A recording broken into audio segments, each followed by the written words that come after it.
Energy for cardiac muscle basal state में fatty acids होते हैं। कार्डियक मसल्स की टेटनाइजेशन क्यों नहीं होती? क्योंकि उसका लॉन्ग रिफ्रैक्टरी पीरियड होता है।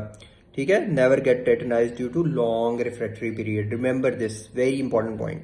ठीक है, diazepam relax skeletal muscle by acting on internuncial neurons. ठीक है, उसके बाद ये मैं कुछ इंपॉर्टेंट जो पॉइंट्स हैं जो टेबल में नहीं कवर किए हुए वो बस मैं क्लियर कर रहा हूँ आप लोगों को। अच्छा, उसके बाद आ गया जी PO2 और PCO2 डिफरेंट आर्टरीज में अगर हम देखें तो मेजर डिफरेंस जो है वो स्केलेटल मसल आर्टरियोल और वेन्यूल्स में होगा। ठीक है, which of the following remains in G0 phase, तो वो स्केलेटल मसल सेल्स जो होते हैं वो G0 में ही रहते हैं। Which has 3 layers of smooth muscles, तो फंडस ऑफ स्टमक जो होता है उसमें 3 लेयर्स होती हैं स्मूथ मसल की। ठीक है सर। अच्छा,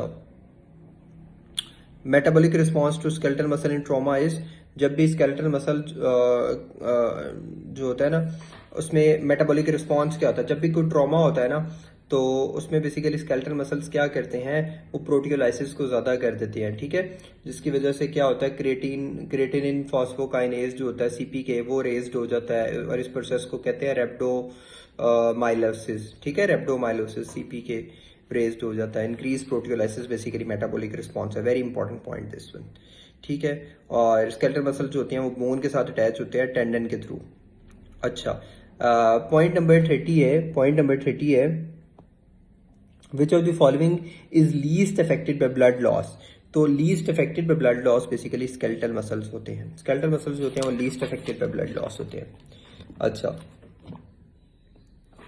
कुछ इंपॉर्टेंट पॉइंट्स इन्होंने दे दिए हैं। एक्सरसाइज में ब्लड फ्लो जो होता है वो इंक्रीज होता है to skeletal muscles. Energy in excess of resting during contraction of skeletal muscle is called initial heat. ठीक है, cross bridge of sarcomere skeletal muscles are made up of myosin. ठीक है, और राइगर मोर्टिस में skeletal muscle में basically क्या होता है, डिक्रीज ATP, डेथ के बाद बेसिकली ATP कम होने की वजह से राइगर मोर्टिस की कंडीशन आती है। और फुल कॉन्ट्रैक्शन स्केलेटल मसल में क्या होता है कि 2 Z लाइन जो होती हैं, जो दो Z डिस्क होती हैं वो टच करती हैं एजेस ऑफ मायोसिन फिलामेंट्स। ठीक है, 2 Z disc touches the edges of myosin filament. अच्छा जी, उसके बाद आ जाता है point number 31, resting membrane potential is achieved by. अब focus on the word achieved by, अगर वो कहे अचीव्ड बाय तो फिर होगा पोटाशियम इफ्लक्स, लेकिन इधर ही अगर थोड़ी सी मैं स्टेम चेंज करूं, वो कहे मेंटेन्ड बाय, तो मेंटेन्ड बाय में आएगा सोडियम पोटाशियम एटीपेज पंप। चलो थोड़ा सा मैं अब आप लोगों को इसका कॉन्सेप्ट दे देता हूं कि होता क्या है।